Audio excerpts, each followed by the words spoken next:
Localizada no deserto de Nevada, cercada de mistério e submetida às mais severas medidas de segurança, é onde estão testadas as mais modernas armas americanas.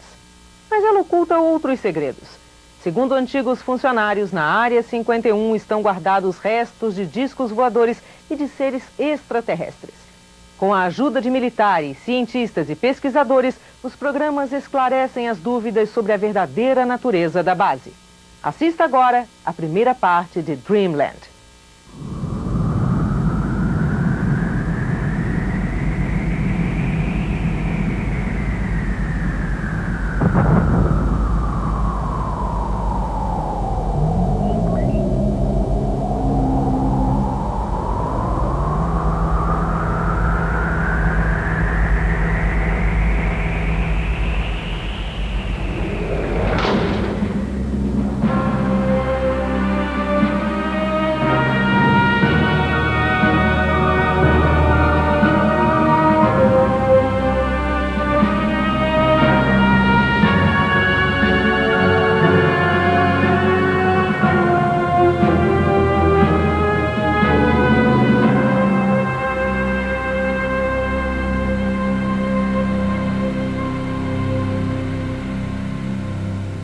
Have UFOs crashed on Earth? Have we made alien contact? Is the US government covering up a massive UFO conspiracy? Behind me is one of the most secret military bases in the world, deep in the heart of the Nevada desert. The Groom Lake test site, also known as Area 51 or Dreamland, has been home to US stealth projects since the Second World War. However, in recent years, a more disturbing story has emerged, and that is that the government is back engineering recovered alien spacecraft. Tonight, based on evidence given to us by top military personnel, engineers and scientists, we can exclusively reveal the UFO technology that's being developed behind me. It's a story the US government has tried to cover up for half a century, the truth behind Dreamland. I am convinced, based on my research and the individuals whom I've had contact in the U.S. intelligence community, that the U.S. government does indeed have craft that meet the description of many of the UFO reports. The whole aim of the project was to take these craft, or the one in particular that I was working on, and try and duplicate its systems and subsystems with earthly materials. I'm convinced beyond doubt that we have recovered aircraft, alien vehicles, that we have made contact with aliens, that we are communicating with them in some way or form, and that we have vehicles and bodies in preservation.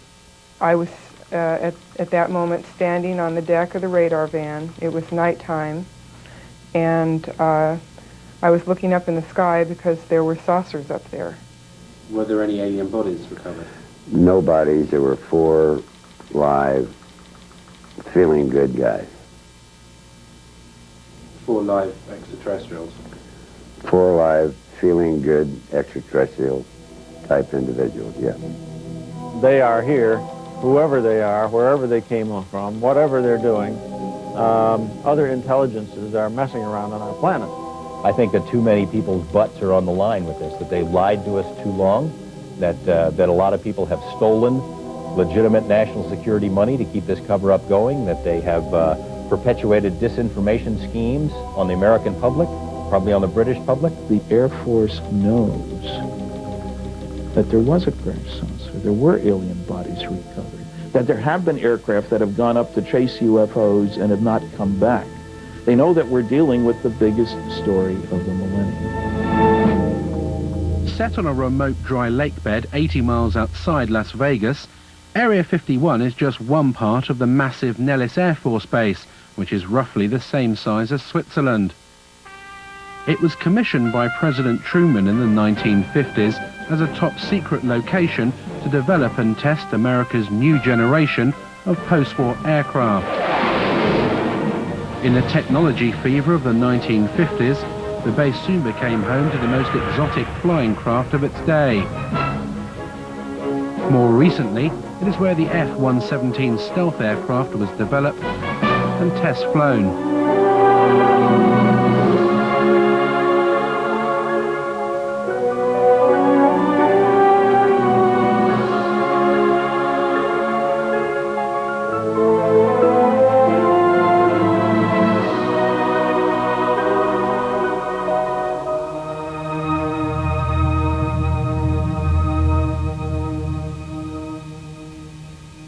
This is an area that has been known but officially denied for many decades. We go back quite a ways into the 40s and 50s with the development of the U-2 spy plane, the SR-71. All of our super secret aircraft have been developed and test flown out in this particular area. The A-12 from its inception through its retirement was operated out of only 2 locations. Area 51 at Groom Lake was its original home. The first aircraft was delivered there in January of 62, and the last airplane left on June 21st, 1968. The US Air Force denies that Area 51 exists, despite footage of the base and Russian satellite photos that we have obtained, which clearly show hangars and a huge runway stretching across the lake bed. In the face of constant denials of its existence, the base has expanded since the 50s, with several passenger jets now landing every day, carrying hundreds of workers to the base. With this level of personnel, the few buildings that can be observed above the ground are merely the cover for a large underground facility.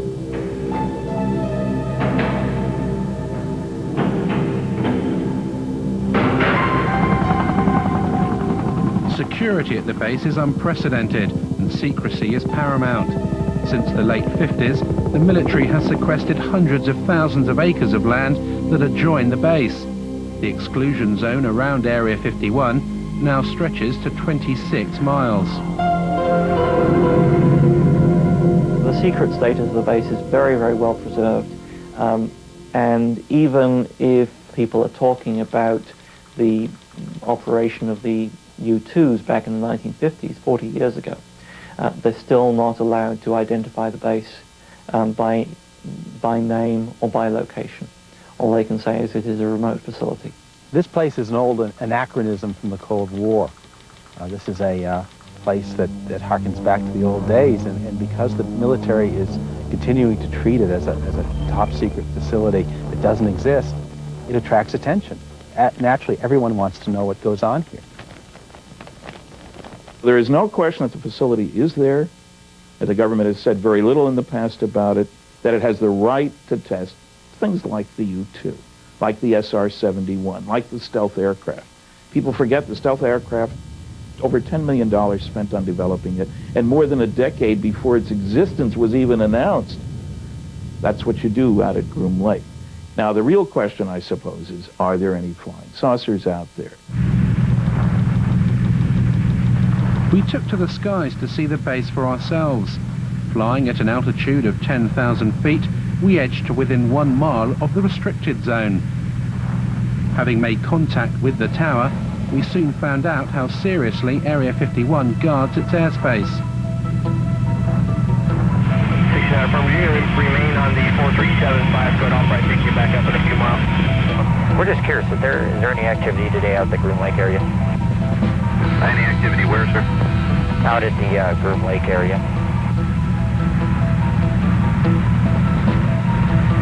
Lake Mead 60, I don't have any of that information available.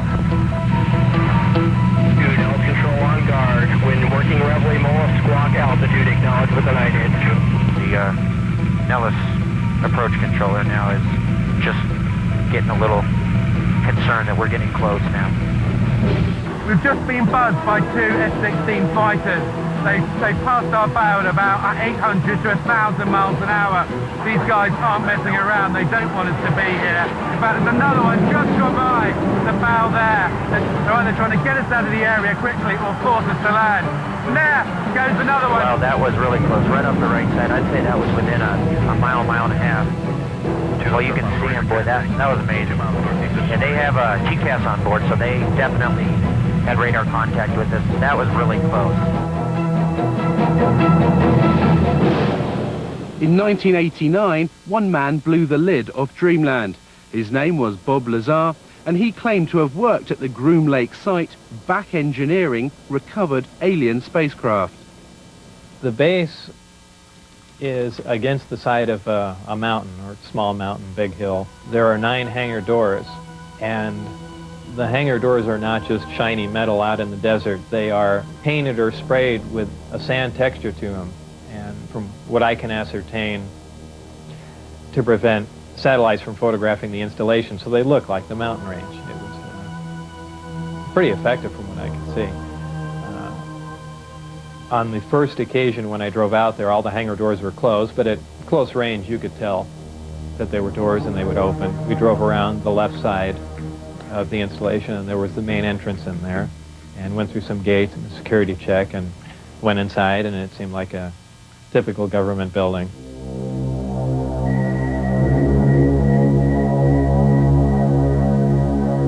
The work that I did basically entailed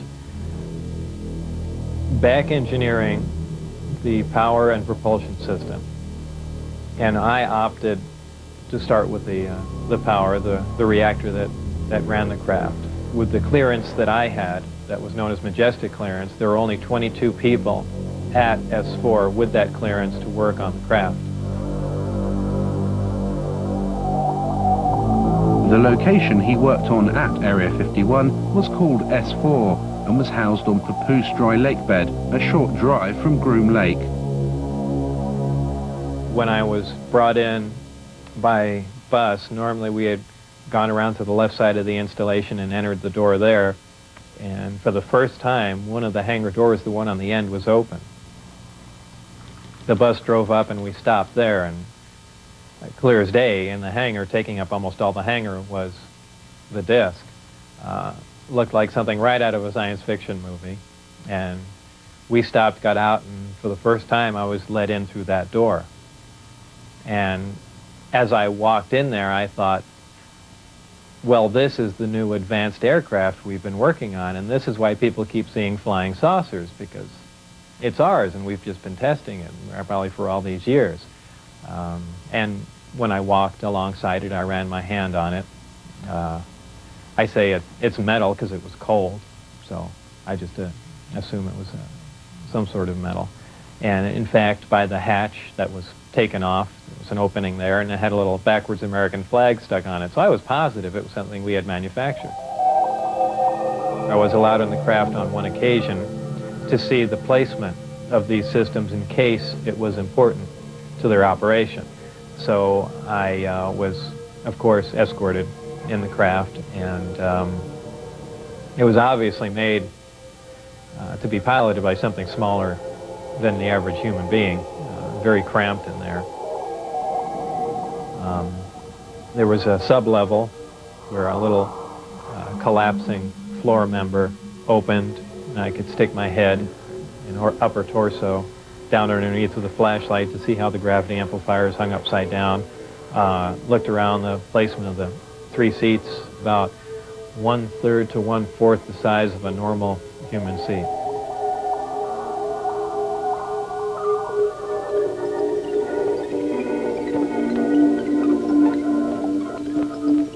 At one point when I was in the craft, one of the archways became transparent. There were some technicians working on something else that I had no knowledge of. So, and also something began to scroll up on the screen. So it might have been possible that the skin of the craft, whether under, electrical influence or something else, could at times become either transparent to look outside, or be used as some sort of video screen. That was pretty amazing. When I went outside and looked at it, it looked as if it was just a plain piece of metal again.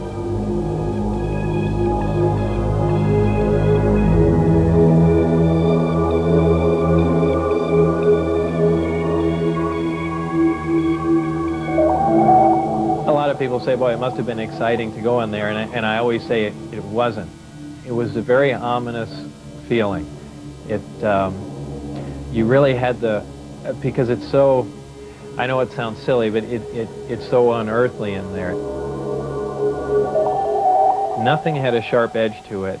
It was if the seats, the amplifiers that were in there, everything, as if it was made out of wax and heated for just a little bit and then cooled off. Everything had a smooth curve to it, even where a chair met the floor was blended into it. It was as if the entire craft was injection molded. No one, let alone Bob Lazar, have been able to verify any of his academic or professional credentials. In 1990, he was convicted of pandering and declared bankrupt. In court, he simply described his occupation as a self-employed photo processor. Is Lazar a fraud? Did he work at S4? Or was he set up by the military to release certain information about the base? The notion that he would make a great patsy and he's the perfect scientist to work on such a project is interesting science fiction. In the first place, we have no reason to say he's a scientist. No diplomas, no papers, no memberships, nothing. In the second place, I worked on security for 14 years. People take security far more seriously than that. One of the strange statements he's made, there are only 22 people working on this thing. Well, you get more than that working on devising a new mousetrap for the government anyway. That makes no sense. And, you know, it has all the trimmings, his story, of a Walter Mitty story. Somebody in his imagination was, you know, stronger, brighter, faster than anybody else. I did a variety of research relative to Bob Lazar. I actually met him. I obtained a copy of his, what they call a W-2 form, which is one of the IRS documents associated with pay. His particular form indicated that he worked for the U.S. Department of Naval Intelligence. My investigation of this document and the claims that Bob Lazar made followed a very strict path of sound research. I contacted the U.S. Department of Naval Intelligence and indeed verified that they were likely responsible for presenting that W-2. I investigated the issue with the Internal Revenue Service. They informed me the exact words were, it appears to be legit, that it was a genuine document. It was not something that had been fabricated. There were a variety of numbers, contract numbers and so forth, issued on the document, which I was able to research, again finding that these were highly classified numbers. In fact, Internal Revenue Service ran into a brick wall when it came to trying to track down the actual employer associated with the document. He gave me information about his background, educational background and employment background. I started with his claim to have worked at Los Alamos Lab. I figured, well, that's a good starting point. If he worked at Los Alamos, it's pretty likely that he had an education somewhere. They don't just hire people off the street. And if he worked at Los Alamos, especially on classified projects, it's at least reasonable to assume he could have been hired somewhere else in Nevada to work on similar projects. We went to Los Alamos and got nothing even close to cooperation. They wouldn't respond to our phone calls. They said, we have no information on Bob Lazar. There's nothing in the files. I said, are you sure now? No, nothing in the files. I showed them the phone book entry that Bob had kept that said he was there. I showed him the newspaper article that showed that he was there. Are you certain that you don't have a Bob Lazar? Well, maybe we had a Bob Lazar. Here's an ID number, but he didn't work for us. He worked for someone else.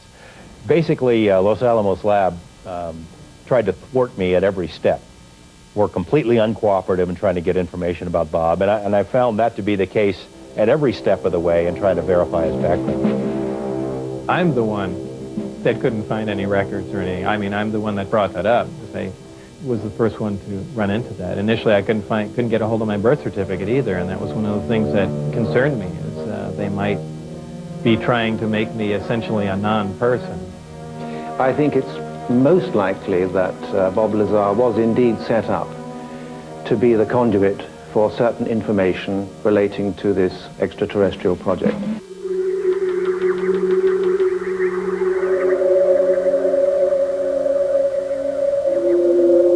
On one occasion in the desert, Bob Lazar saw a flying disc being tested.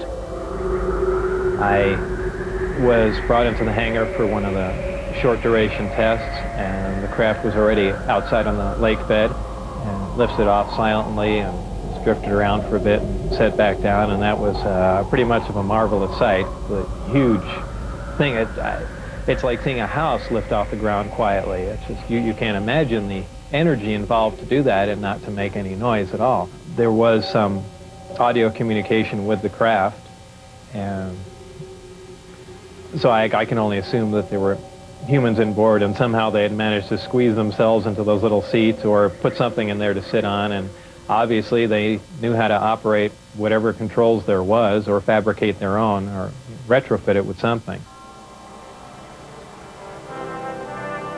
The Apollo space missions of the 1960s stirred America into space fever.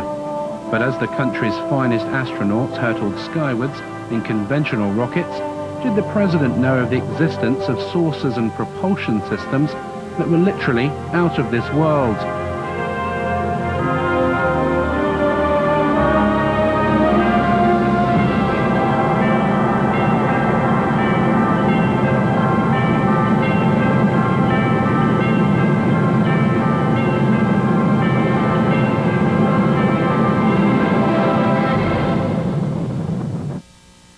Dr. Edgar Mitchell of the Apollo 14 mission and the sixth man to walk on the moon has carried out extensive investigations of the alleged saucer crashes as well as the question of alien contact.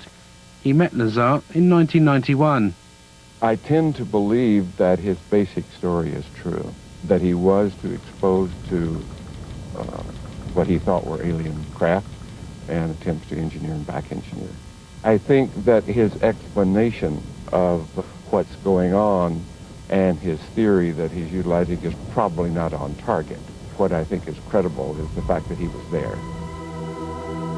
Since the Roswell incident in 1947, that there was a cover-up, that was a valid incident, and that there has been an active investigation program, reverse engineering program, and cover-up associated with that since that time.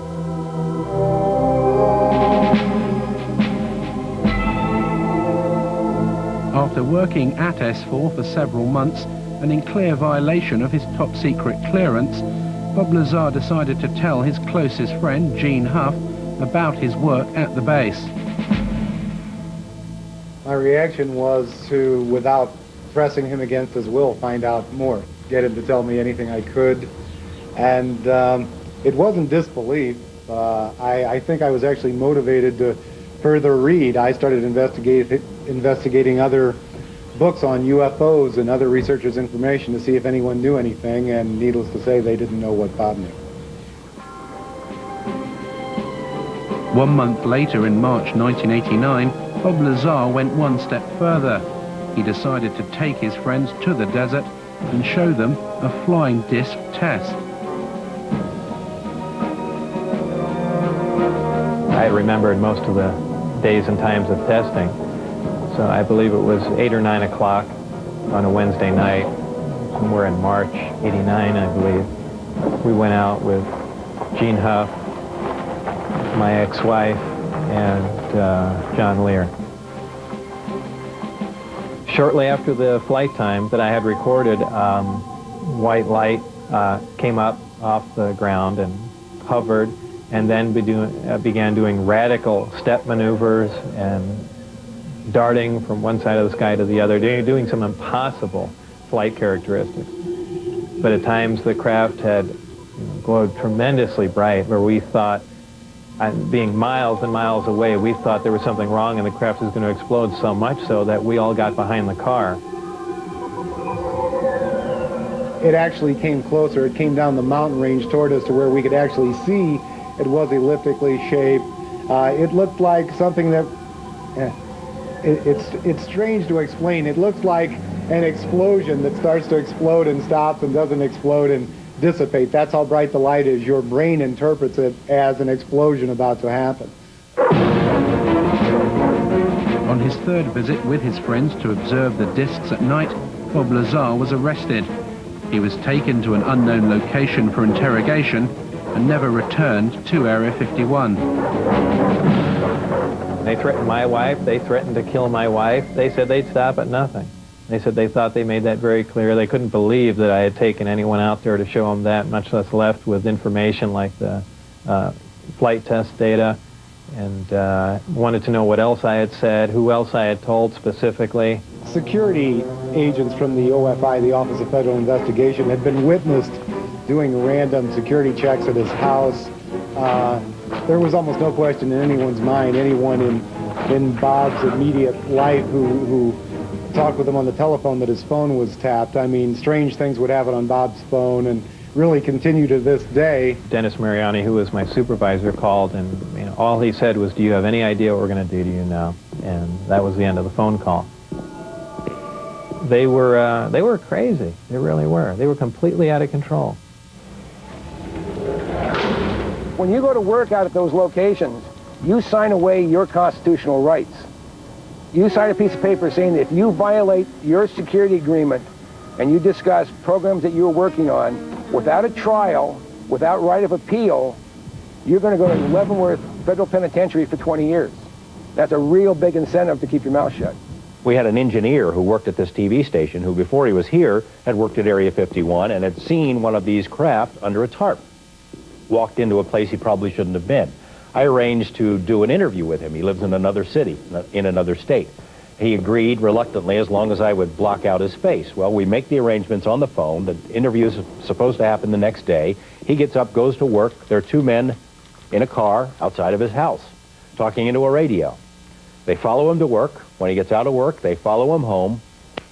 No interview. I mean, it happened again and again and again. Same scenario. It has been very difficult to talk about this.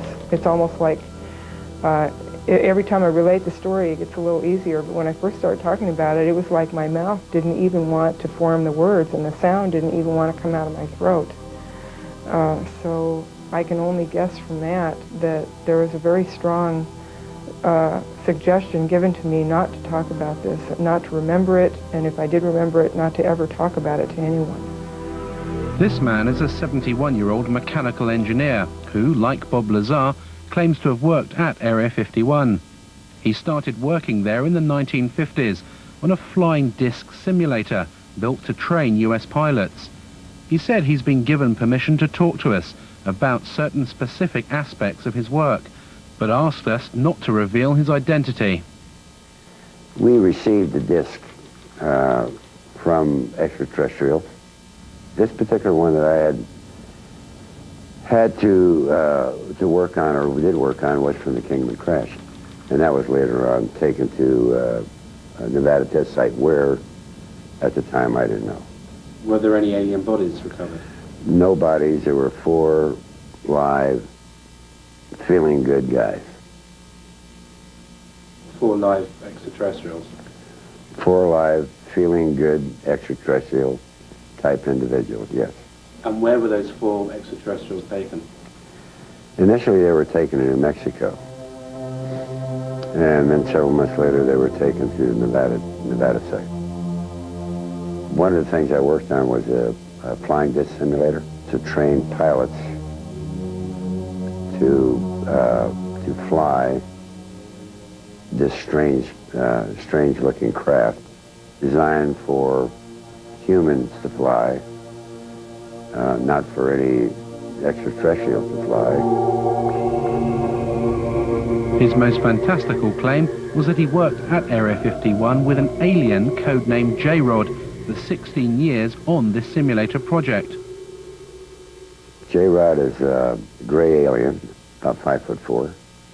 His role was only as a translator, scientific translator. That was all. If we wanted to put something in the place of what they had, he had to agree with it. I would have a question, and I would bring it up in my mind, just how I wanted to present it with him, and he'd already know that I had this question, and he would already have the answer for me. And if he responded, it would be in my voice. And you wouldn't even open your lips. It is possible that he and a few thousand others are working on the project, either here or elsewhere. Is this a few thousand other greys? A few thousand other greys like himself. The nearest town to Area 51 is Rachel, population 150, and home to the most famous bar and grill in Nevada, the Little Alien. The local residents have seen their highway truck stop turned into the UFO and ET Center of America. Tourists flock to Rachel to scan the skies in the hope of having a sighting. For all the hype, the sightings of bizarre lights in the sky do continue. Local resident Chuck Clark has had many unexplainable sightings. The most remarkable sighting that I've had in the last 3 years took place 2 years ago, February of '93. I watched a glowing object ascend vertically from the area south of Area 51, where S4 would be located, hang motionless in the air for about 10 minutes and then slowly start to descend. All of this while I thought I was watching a illumination flare that was launched from a mortar tube. I can hear jets in the background. I'll zoom back a little bit. This is looking straight over Steve Medlin's ranch, right here off 375 Highway. This is right over the peaks. Once it got down to the ridge line, however, it was in front of the hill that it had come up from behind. The hill was about 12.5 miles from my position. It came down to a few feet above the ground at the base of the hill, hovered momentarily, which is still consistent with what a flare might do in calm air, but then suddenly it shot off westward, covered 4.8 miles in 1 to 1.5 seconds, and stopped cold, also about 30 feet off the ground, hovered just long enough for me to get it focused in my binoculars for maybe 2 seconds, and then it vanished right in place. We've seen video of craft that were luminous, that would move across the sky as if it was skipping a stone across water, or sort of a sewing machine effect. What we see across the screen are a series of lights, of dashes of light, as the object moves from point A to point B. And a rather strange warping occurs that's very difficult to unravel until you go frame by frame and you begin to see what is actually occurring. Therefore, we are seeing what you might call a shadow effect of the propulsion mechanism at work.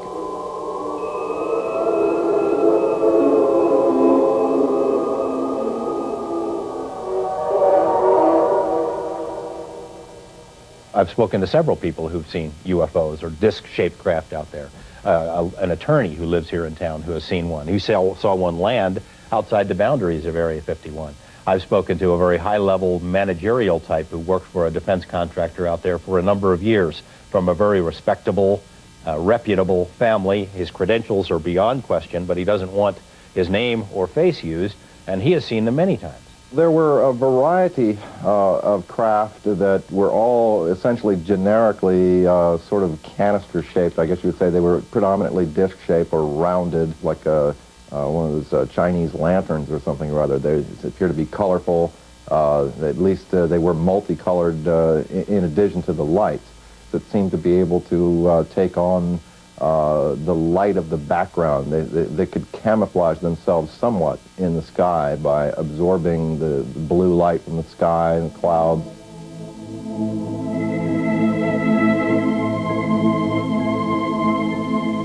What are these lights in the sky? And are they indeed flying saucers? We asked US Navy physicist and UFO expert Dr. Bruce Maccabee to examine the footage. Basically what you see are lighted objects doing things way off in the distance. You don't really see any structured craft. Some of the video material, a very small amount that I've seen, seems to show lights doing strange things like hovering and then moving suddenly to another location maybe, and moving slowly and jumping around a little bit. I've concluded that they aren't ours. That means they belong to somebody else, and they're not made here on Earth, basically, so they must be coming from the outside. How they get here, who, in quotes, they belong to, I don't know. Extraterrestrials is a reasonable proposal. All the arguments that have been put forth that it couldn't be people from another star system in the galaxy or whatever, because they can't get here from there, those arguments are not physically correct, because we could get there given enough time and money and desire to do it. However, it's clear that these other intelligences, whatever they are far beyond us in terms of technology.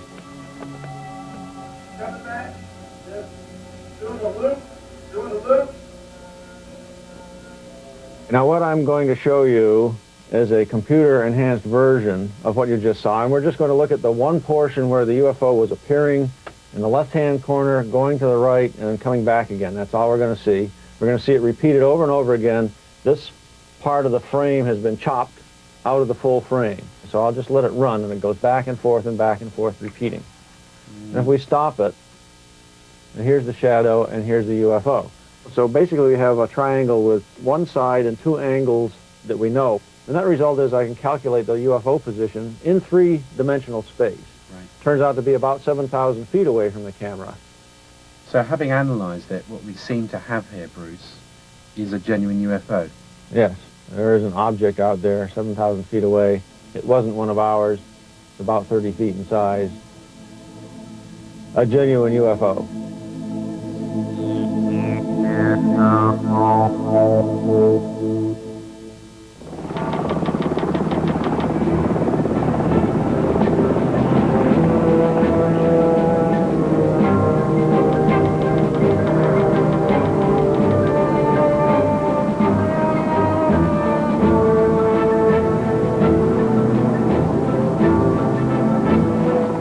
The security at Area 51 is formidable. The entire perimeter is surrounded by motion detectors and cameras. Armed guards patrol in jeeps, and helicopter gunships are deployed to warn off anyone who challenges the borders. We headed out deep into the desert over 80 miles outside Las Vegas. Traveling down the recently renamed extraterrestrial highway, we'd come to see America's most secret base for ourselves. The only approach to the base is a dusty 10-mile track called Groom Lake Road. Anyone approaching the border can clearly be seen for miles, and as we've been warned, our every move was being monitored by the security patrols and cameras on the hilltops.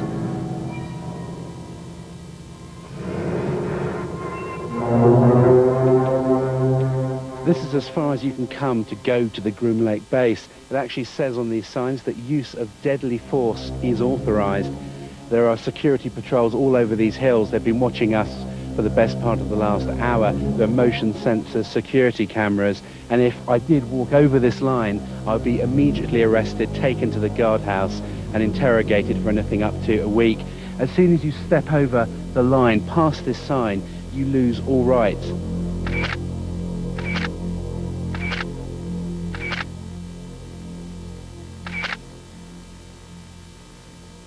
What's amazing to me, Glenn, is that the entrance here is so unassuming. They've got this rickety sign saying use of deadly force authorized, but you literally could, if you didn't know what you were doing, you just carry on straight into the base.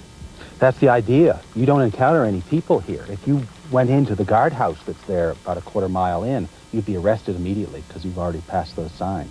They don't want to answer any questions, so they don't put any people in vulnerable positions. And as you come off the highway up there, the extraterrestrial highway, there's no sign saying Groom Lake. There's nothing, is there? No, I've put up a secret base sign up there occasionally. Secret base this way, but it doesn't stay up for very long. And on foot or in car, this is as close as you can get to Groom Lake, isn't it? This is physically as close as you can get. Unfortunately, you can't see anything from here at all. How far are we actually away from the base? We're about 13 miles northeast of the base right now. Right. And if we continued up this road, if we drove into the base now past the signs, we'd be arrested. If you drove beyond here 20 feet, you'd be intercepted. As night fell and determined to see the secret facility, we headed for Tickaboo Peak, which overlooks the base 7,000 feet above the desert. At our base camp, I talked to Glenn Campbell, who founded the Area 51 Research Center in Rachel and who produces the Groom Lake Desert Rat newsletter. He gave up a successful career in computers to devote his life to uncovering the truths of Dreamland. This is a large facility as big as the state of Connecticut. It's got lots of unknown, unexplored areas that you could store anything you want.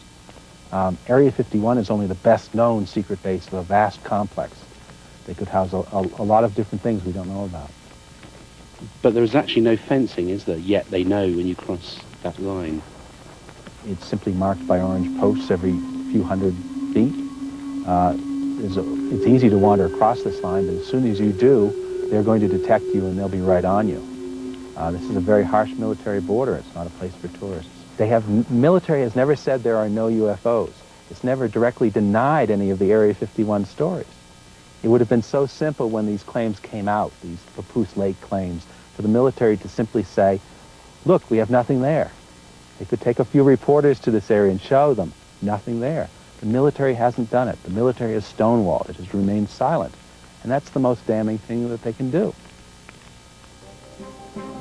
At 3 a.m. we started our final ascent of Tikaboo. We needed to reach the summit before daybreak in order to see the base lit up for its nighttime test flights. Even at night, the roar of the jet shattered the silence of the desert.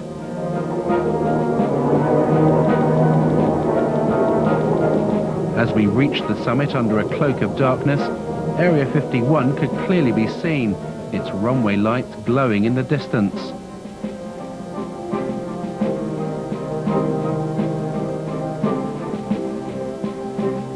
After trekking for several hours, we finally set up camp here, some 7,000 feet up.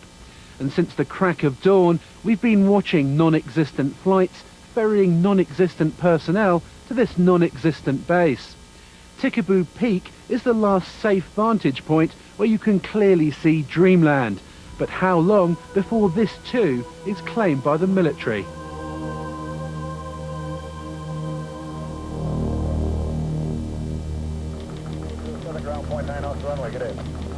The Groom Lake mystery continues. We've followed the personnel flight out of the secret base and they've landed here at McCarran Airport just outside Las Vegas.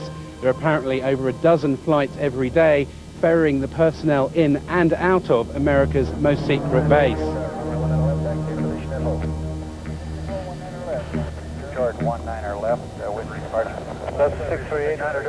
I was called at a random time.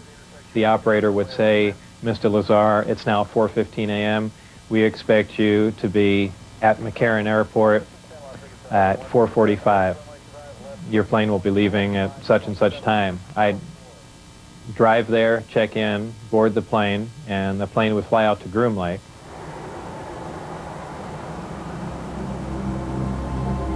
As the Groom Lake workers headed off in their cars, we tried to enter the terminal.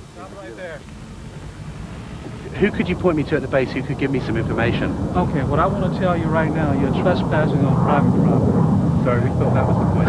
You're trespassing on private property. You're inside our gate. And I'm going to advise you right now to leave the premises immediately. Okay? Is this government? If you were to do that immediately, this is private property. You're trespassing, leave the premises. As soon as I get to get the information. Is it government property or is it just private? No comment. You're trespassing. Who are you trying to kid, bud? I just You're kind of bullshitting me and quit it. Is there anyone you can point us to give us any details?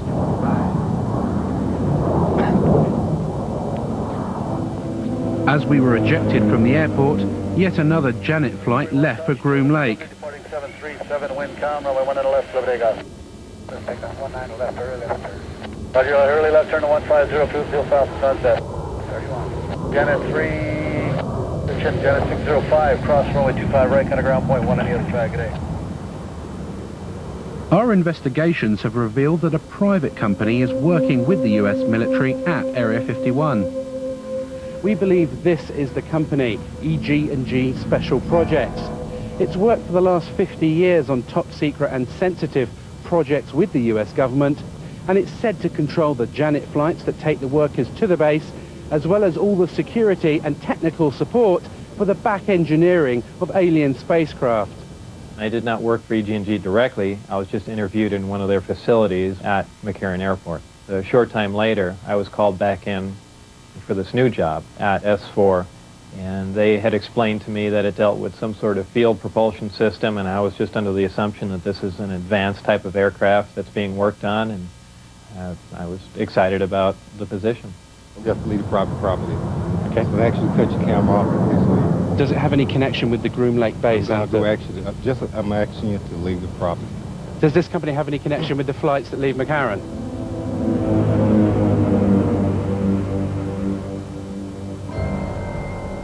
EG&G has been the central civilian contractor for Groom Lake basically since the beginning. They're the people who, military folks come and go, other contractors come and go. EG&G has had the contract since the very beginning. So if anyone were to know what's going on out there, it'd be EG&G. They're not talking. We phoned EG&G to clarify what their role is at the base, but they would only confirm that the company is working on several classified Department of Defense contracts at various remote locations in Nevada. They would not comment on the exact nature of the work, but did state that it was connected with EMP, electromagnetic propulsion.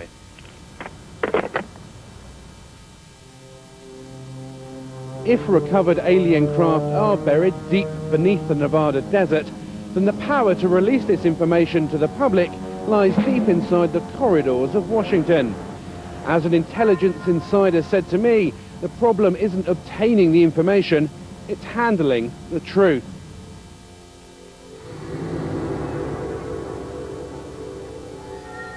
Are these alien craft above Groom Lake, or are they man-made? Have the US military developed the technology to build flying discs? Join us next time on Dreamland. There's a great deal of legitimacy to this UFO phenomenon, to the issue of alien intelligence. This is something that's not at all new to the US military. There's programs that they're working on today that are 50 years ahead of anything that you and I could even conceive of. The black project teams are operating without oversight from official committees, from Congress, if you will. I find that exceedingly distressing, frightening, the ultimate big brother scenario. Everything is being run by the ETs. They're so far beyond us in terms of technology that I don't think we would have a chance. I don't think we've yet scratched the surface on what's happening out there with regard to flying saucers. There are a variety of activities, some of which are classified throughout what is often called the Air Force's Nellis Range Complex. The range is used for the testing of technologies and systems and training for operations critical to the effectiveness of U.S. military forces and the security of the United States. There is an operating location near Groom Dry Lake. Some specific activities and operations conducted on the Nellis Range, both past and present, remain classified and cannot be discussed.